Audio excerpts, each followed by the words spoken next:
یہ عوامی عقیدہ ہے. آپ ثابت کرو اس کتاب میں کہاں لکھا ہے کہ اس عقیدے کو صرف خواص سمجھ سکتے ہیں. اچھا ایک بات بتاؤ, اللہ نے 2 عقیدے نازل کیے, ایک عوام کا ایک علماء کا. اگر ہے تو دلیل دو. قرآن کی آیت پڑھو, رسول اللہ صلی اللہ علیہ وسلم کی حدیث پڑھو, اور حدیث بھی اپنے اصول کے مطابق متواتر ہو مولانا, خبر واحد نہ ہو. آپ کو پتا ہوگا آپ کے ہاں عقیدے میں خبر واحد حجت نہیں, عقیدے میں خبر واحد حجت نہیں. میں نے قرآن کی آیت پڑھی تھی سورہ احقاف کی, موقع نہیں ملا تھا وضاحت کرنے کی, اب وضاحت کرنے جا رہا ہوں, ذرا غور سے سنیے گا. اللہ کہتا ہے اس سے بڑا گمراہ کون جو کسی ایسے کو پکارے جو قیامت تک اس کی پکار کا جواب نہیں دے سکتا. اور فرمایا وَهُمْ عَنْ دُعَائِهِمْ غَافِلُونَ, وہ ان کی دعاؤں سے کیا ہے, غافل ہے. اور پہلے میں نے سورہ نحل کی جو آیت پڑھی تھی 20-21, اس میں کیا تھا, اللہ نے فرمایا اموات غیر احیاء, مردہ ہیں زندہ نہیں ہے, وما یشعرون ایانا یبعثون, انہیں یہ شعور بھی نہیں ہے کہ کب اٹھائے جائیں گے, ہے نا. اللہ نے بتا دیا نا کہ مردہ کو شعور نہیں ہے, مردہ تو غافل ہے. مولانا آپ جب اس کی قبر پر فیض حاصل کرنے جائیں گے تو آپ کو وہ فیض دے گا کیسے, اس کو پتا کیسے چلے گا کہ یہ عوام میری قبر پہ آئے یا علماء آئے, یہ کیسے پتا چلے گا؟ کیا وہ عالم الغیب ہے؟ آپ کی اس کتاب میں لکھا ہے کہ جو نبی کے لیے علم غیب مانے وہ بھی کافر و مشرک ہے, جو نبی کے لیے علم غیب مانے وہ بھی کافر و مشرک ہے. مولانا بتائیے یہ آپ کے قبر والے کو کیسا پتا چلے گا؟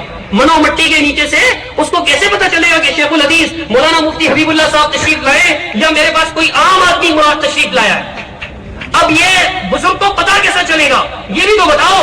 اور پھر آپ کی کتاب کے اندر ہی لکھا ہوا ہے کہ رسول اللہ صلی اللہ علیہ وسلم کے علم غیب کا قائل قطن مشرک و کافر, صفحہ 91 فتاوی رشیدیہ. اب جو رسول کے علم غیب کا قائل ہو وہ پکا مشرک ہے, جو عام مردے کے علم غیب کا قائل ہو وہ کیا ہوگا بتاؤ, مسلمان ہو سکتا ہے؟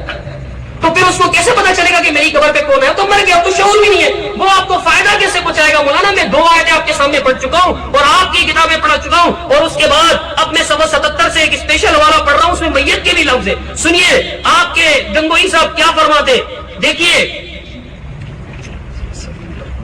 من ظن ان المیت یتصرف فی الامور دون اللہ واعتقد بذلک یکفر.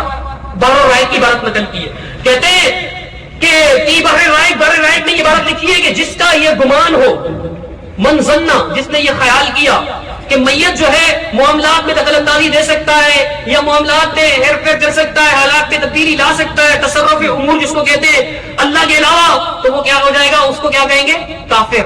اب آپ بتائیں, آپ جب قبر سے فائدہ حاصل کرنے جائیں گے, آپ علماء مفتی حضرات, مفتی علماء حضرات جائیں گے, عوام نہیں جائیں, کیونکہ عوام کے لیے منع ہے. آپ نے کوئی آیت ایسی پیش نہیں کی کہ عوام کو فائدہ حاصل نہیں ہوگا, علماء کو ہوگا. اور میں آپ سے ایسی آیت مانگ رہا ہوں کہ بتاؤ عوام کو فائدہ حاصل ہوگا, اس کی دلیل کہاں ہے؟ بتاؤ نا, وہی آیت بتاؤ جس سے یہ ثابت ہو جائے کہ عوام اگر بزرگوں کی قبروں پہ چلے جائیں تو ان کو فائدہ حاصل ہوگا. مولانا یہ سمجھاؤ تو صحیح, کوئی دلیل تو دو. آپ خود ہی بنے بیٹھے, آپ نے کہا تھا قرآن و حدیث سے روشنی میں بات ہوگی. کس سے بات ہوگی؟ قرآن و حدیث کی روشنی میں بات ہوگی. یہ مفتی حبیب اللہ صاحب کے سائن ہے, یہ ان کی عبارت ہے, انہوں نے خود فرمایا تھا. مولانا قرآن و حدیث کی روشنی کا انتظار کر رہے ہیں, کب قرآن و حدیث کی روشنی آئے گی؟ کون سی آیت پڑھیں گے آپ؟ الذین یتفکرون فی خلق السماوات والارض, اس میں تو یہ ہے ہی نہیں, اس میں تو یہ ہے ہی نہیں. قرآن کی آیت پر غور کریں, قرآن کہتا ہے وَإِذَا حُشِرَ النَّاسُ, جب لوگوں کو جمع کیا جائے گا, كَانُوا لَهُمْ أَعْدَاءً وَكَانُوا بِعِبَادَتِهِمْ كَافِرِينَ, یہ کیا کریں گے؟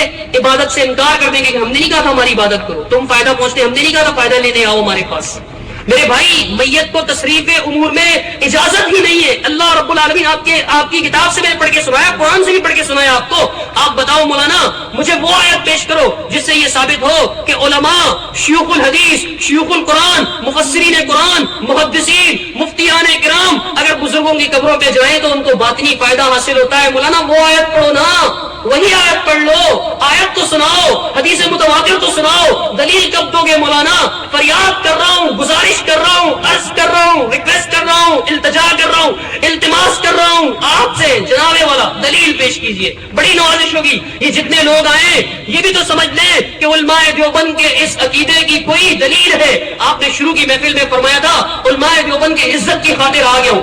آج پھر عزت آپ کے ہاتھ میں, آج پھر علماء دیوبند کی لاج آپ کے ہاتھ میں. یہ المحنت میں نے پڑھ کے سنا لی, اس کے اندر آپ کو آپ کا عقیدہ دکھا دیا. مولانا لاج آپ کے ہاتھ میں, دلیل پیش کر دیجئے, لاج رہ جائے گی. گی. اگر آج آپ دلیل پیش نہ کر سکے, ثابت ہو جائے گا کہ 50 سال سے علماء دیوبند کے مدرسے میں پڑھنے والے نہیں, پڑھانے والے, اور پڑھنے کی عمر کو شامل کر دو تو 60 سال بن جائیں گے. 60 سال مدرسہ دیوبند میں رہے, لیکن علماء دیوبند کے عقیدے کی دلیل قرآن سے پیش نہیں کر سکے, حدیث سے پیش نہیں کر سکے. مولانا خواص کی آپ کہتے ہیں کہ خواص کو سمجھ میں آئے گی, یہ اس کتاب میں سے دکھاؤ, میں نے تو دکھا دیا کہ عوام کو بھی سمجھ میں آئے گی. اب دیکھو میں آپ کو ایک اور آیت پڑھ کر سنا رہا ہوں, اس میں دیکھو کیا لکھا ہوا ہے. رب کریم قرآن مجید میں کیا ارشاد فرماتا ہے. مولانا ایک اور آیت سن لو, میری ذمہ داری دلیل دینے کی نہیں ہے, لیکن میں اس کے باوجود دلیل. جو چیز ہمیں رونی تھی وہی آپ رو رہے ہیں. افسوس یہ ہے جی جی آپ کو تب بھی میں نے کہا کہ اللہ نے آپ کو علم سے بے بہرا کیا ہوا, آپ ہماری بات کو سمجھ ہی نہیں رہے ہو. ہم کیا کہتے ہیں اور تم اتنی باتیں کیسے کر رہے ہو. ہم کہتے ہیں کہ بھائی اس عبارت کا مطلب سمجھنے والے خواص ہیں, اس عبارت کا مطلب سمجھنے والے عوام نہیں ہیں. اور بھائی کیا کہتا ہے کہ چلو یہ خواص جو ہے بڑے قبروں پر جائیں. خدا کا بندہ, کہاں تمہاری بات اور کہاں میرا رونا ہے.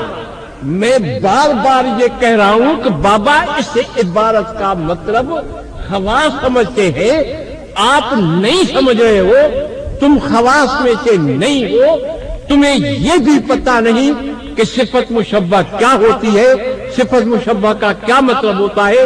وہ عموم کے لیے آتی ہے یا کسی حال یا استقبال کے لیے آتی ہے, یا وہ صفت مشبہ کا صیغہ جس وقت میں اپنے اضافت ہو تو کیا ہوتا ہے, اس کا جواب تو ابھی تک تم نے نہیں دیا.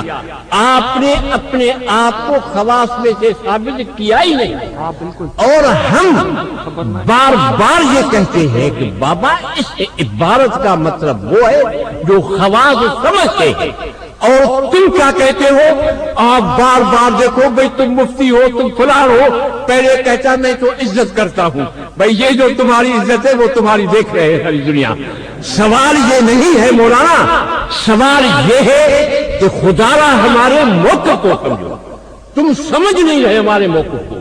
ہم یہی کہتے ہیں کہ بابا جیسے ہمارے علماء نے لکھا ہے کہ قبروں پر سب کو جانا ناجائز ہے, ان کو جانا نہیں ہے, وہ حاجت روا نہیں ہے. بار بار علماء ہمارے نے یہی لکھا ہے. جس عبارت سے آپ غلطی پہ پڑے ہوئے ہو, اگر تم خواص میں سے ہوتے تو ہم پر تم اعتراض نہیں کرتے. بات یہ ہے, اور عوام اس بات کو, میری بات کو نہیں سمجھ رہا. علماء دیوبند جیسے تابع اہل حدیث کا عقیدہ توحید کا ہے, علماء دیوبند کا عقیدہ توحید کا ہے, کوئی فرق نہیں. علماء دیوبند نے بھی یہی کہا ہے کہ عالم الغیب اللہ کی ذات ہے. علماء دیوبند نے یہی کہا ہے کہ غیر اللہ کے سوا کوئی حاجت روا نہیں ہے.